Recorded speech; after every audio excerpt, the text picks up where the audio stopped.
DMTV Info, votre chaîne d'information en temps réel. La politique, la santé, le sport, les faits de société, la musique, les rumeurs et bien plus encore. Vous découvrirez cela dans notre chaîne DMTV Info.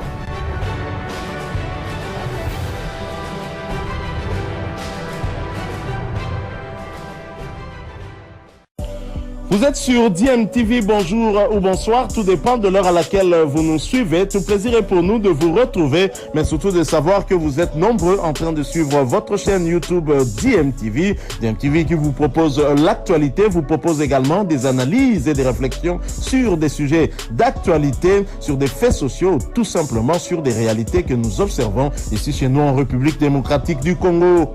J-1 avant le deuxième match de la RDC aux éliminatoires de la Coupe d'Afrique des Nations Maroc 2025. Sylvie Meyamwabi, bonjour. Bonjour Jonathan Massiala, bonjour également à tous les sportifs au top. Alors nous sommes là avec le sourire, oui, puisque les Léopards ont bien commencé leur campagne des éliminatoires de la CAN 2025. Une victoire face à la Guinée, c'est vrai que c'était pas facile, mais il y a eu cette victoire, c'est tout ce que nous pouvons retenir. Voilà, on ne crache pas sur la victoire, donc on va se contenter de ces 3 points, même si... pour ce qui sera l'analyse, on analysera 3 points et peu importe la manière, je pense que c'était l'objectif poursuivi et la RDC qui est en tête de son groupe avant ce deuxième match, c'est une très bonne chose. Voilà, la RDC en tête avec 3 points et la RDC qui va être reçue par l'Éthiopie demain à Dar es Salaam à 22h, heure de Dar es Salaam, 20h, heure de Kinshasa. Sylvie, on va se rappeler un tout petit peu de ces matchs qui vont très tard, comme c'était le cas déjà en Égypte lors de la CAN où on quittait les stades quasiment 1h ou 2h du matin. Voilà, je pense que après c'est le boulot, on est habitué un peu à cet état des choses parce que voilà, des fois dans des pays où il fait extrêmement chaud à certaines périodes, il est préférable en tout cas de jouer très tard pour éviter l'insolation, pour éviter que le joueur puisse pour éviter le cassicasoué. Voilà, éviter que le joueur puisse se déshydrater et je pense que c'est bien en tout cas pour les Léopards qui vont devoir jouer très tard et voilà. Et qui vont rentrer presque le lendemain à l'hôtel, parce que les temps de jouer, les matchs qui vont aller jusqu'à 23h à minuit moins les quarts. On l'a même vu à la CAN où il y a eu des matchs qui sont allés très tard, les temps de la conférence de presse. On a certainement quitté le stade très tard. À 1h du matin, donc voilà, c'est normal. Pour nous, en tout cas, c'est normal et je pense que c'est mieux aussi pour le joueur. Surtout s'il fait chaud, la chaleur, la journée par rapport à la nuit, c'est pas la même chose. Donc, c'est plus gérable pendant la nuit que pendant la journée d'avoir chaud et surtout d'être exposé au soleil. Et je pense que c'est une bonne chose que ce match-là puisse se jouer très tard pour justement permettre aux joueurs de récupérer également par rapport au voyage et à tout ce qu'il y a autour de cette rencontre. Et justement, le voyage. Ils ont quitté Kinshasa ce matin. Les Léopards sont déjà à Dar es Salaam en Tanzanie. Ils ont atterri il y a quelques minutes de cela. La République démocratique du Congo va être reçue, je le rappelle, demain, 20h, heure de Kinshasa, par l'Éthiopie. Éthiopie, une équipe à prendre au sérieux, oui, car cette équipe a réussi à tenir en échec la Tanzanie, déjà à Dar es Salaam. 0 partout. Oui, il faut la prendre au sérieux comme toutes les autres équipes parce que voilà, aujourd'hui, on avait tendance à dire dans les temps précédents qu'il n'y avait plus des petites équipes, mais aujourd'hui des petites équipes, mais aujourd'hui ça se démontre sur les terrains parce qu'on a vu il y a très peu de victoires sur des scores larges. Si je puis me rappeler. En tout cas, de peur de me tromper, il y a le Nigeria qui a mis 3 buts face au Bénin. Il y a le Maroc qui a mis 4 buts face au Gabon.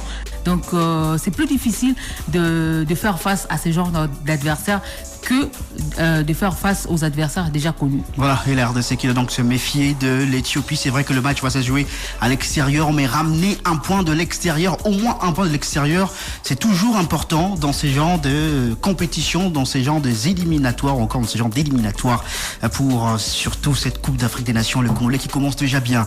Mieux en tout cas que lors des éliminatoires de la CAN 2023, avec 2 défaites. Là, on commence avec une victoire.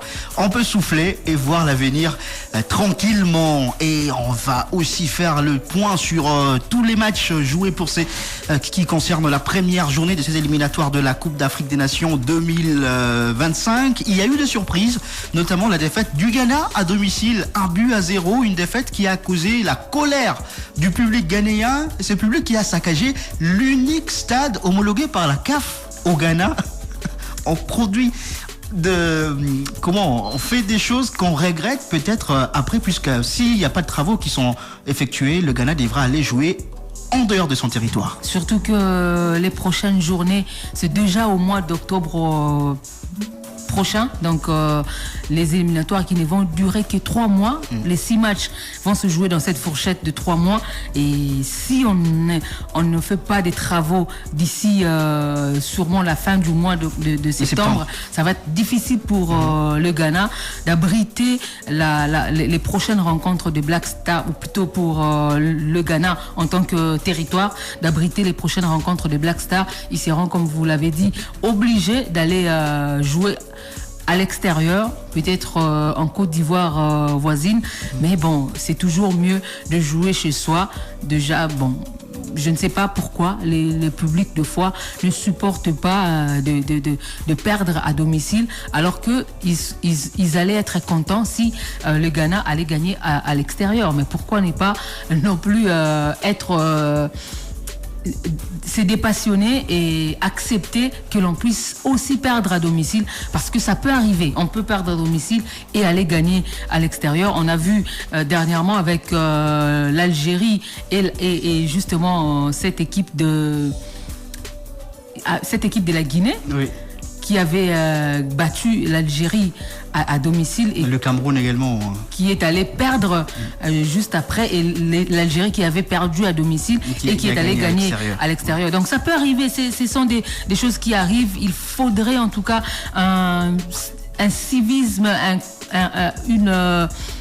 comment je peux dire, une éducation civique pour les supporters africains en général, parce que on n'a pas cette culture d'accepter la défaite. On pense que quand on joue à domicile, on doit impérativement gagner, alors que ce n'est pas ça. On peut perdre à domicile comme on peut gagner à l'extérieur. Voilà, et la RDC justement qui va jouer à l'extérieur. Allez, on ne parlera pas que des éliminatoires de la Coupe d'Afrique des Nations Côte d'Ivoire, Maroc 2025. On préférait en tout cas rentrer en Côte d'Ivoire. Pas avec la chaleur de la Côte d'Ivoire, non. Rappelez-vous, moi j'ai fait un malaise. Oui, pas ça. Donc ce sont les éliminatoires de la CAN 2025. Allez, on parle.